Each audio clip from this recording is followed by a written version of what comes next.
இயேசு கிறிஸ்துவின் நாமத்தினாலே இந்த வீடியோ பார்க்குறவங்க எல்லாரையும் வாழ்த்தி வரவேற்கிற காட்ஸ் பிளஸிங் டே என்ற ஊழியத்திற்கு உங்களை அன்போட வரவேற்கிற. இன்னைக்கு கர்த்தர் உங்ககிட்ட ஒரு பெரிய கிருபையை கொடுக்க போறாருங்க. என்ன பிரதர், போன ஆண்டுல எனக்கு இருந்த கிருபையை எனக்கு திரும்ப கொடுக்க போறாரா?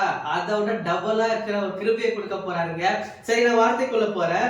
சங்கீதம் 17ஆம் அதிகாரம் 7வது வசனத்துல உம்முடைய அதிசயமான கிருபையை விளங்க பண்ணும்ட்டு வசனம் இருக்குங்க.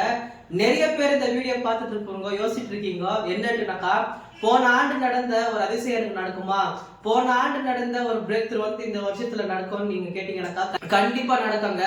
நீங்க எதிர்பாராத ஒரு சுச்சுவேஷன், ஒரு எதிர்பாராத ஒரு திருப்பு முனைய கர்த்தர் உங்களுடைய வாழ்க்கையில இன்னைக்கு கொண்டு வர போறாரு. எத்தனை பேர் விசுவாசிக்கிறீங்க?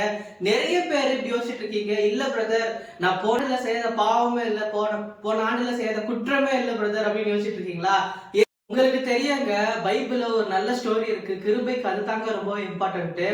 அந்த குமாரன் வந்து என்ன பண்றாருன்னு நீங்க கேட்டீங்கன்னாக்கா, அந்த குமாரன் பாவத்தெல்லாம் செஞ்சு தன்னுடைய தகப்பன் இடத்துல இருக்கிற சொத்தெல்லாம் இல்ல எனக்கு சரி பாதியா வேணும்ட்டு எடுத்துட்டு போயிடுறாரு. சரி, எடுத்துட்டு போயிட்டு நல்லா இருப்பாருன்னு நீங்க நினைச்சீங்கன்னாக்கா அதான் இல்லைங்க. எங்க அப்பா கிட்ட எவ்வளவு பேர் வேலை செய்யறாங்க, நானும் அந்த இடத்துல போயிட்டு ஒரு வேலைக்காரனா இருந்துடலான்னு இருக்கிறேன் அப்படின்ட்டு ஒரு பெரிய பிரேக் த்ரூ, அதாவது ஒரு மைண்ட்ல வந்து ஒரு தாட் வருதுங்க.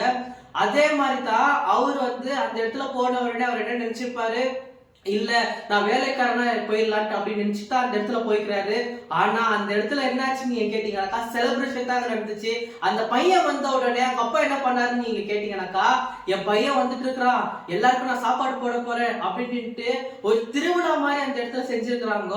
இந்த வீடியோ பாக்குற நீங்க யோசிச்சுட்டு இருக்கீங்க, நான் வந்து இந்த மாதிரி பண்ணிட்டேன், ஆனா திரும்ப நான் கர்த்தர் இடத்துல வந்தாக்கா அவர் என்ன பண்ணுவாருன்னு யோசிச்சுட்டு இருக்கீங்களா? நீங்க கர்த்தர் இடத்துல வந்தீங்கன்னாக்கா அதை விட ஒரு பெரிய சந்தோஷம் பரலோக இருக்காதுன்னு பைபிள் சொல்லுங்க. அப்ப நீங்க எதுக்குங்க என்ன தாமதிச்சுட்டு இருக்கீங்க? கர்த்தரத்துல வாங்க, கண்டிப்பா உங்க சூழ்நிலை மாறுங்க. இது தாங்க தகப்பனுக்கோ உலகத்துல இருக்கிற ஜனங்களுக்கோ ஒரு பெரிய வித்தியாசம். நீங்க வந்து என்னதான் இது பண்ணாலும் சரி, தகப்பன் வந்து உங்களை எங்க போனாலும் விட்டு கொடுக்க மாட்டாருதான் நான் சொல்ல வரேங்க. கண்டிப்பா கர்த்தருடைய கிருபை வந்து உங்களை மென்மேலும் உயர்த்த போகுது. நீங்க யோசிச்சுட்டு இருக்கீங்க, இல்ல பிரதர் நான் வந்து கர்த்தரை விட்டு ரொம்ப தூரமே போயிட்டேன், இப்போ நீங்க சொல்றதுக்கோ என் சுச்சுவேஷனுக்கும் சம்பந்தம் இல்லை அப்படி யோசிச்சுட்டு இருக்கீங்களா?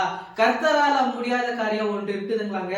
கண்டிப்பா கர்த்தர் நீங்க வேணும்னு முடிவு பண்ணிட்டாக்கா எந்த மனுஷனாலையும் தடுக்க முடியாது, யாராலையும் தடுக்க முடியாது.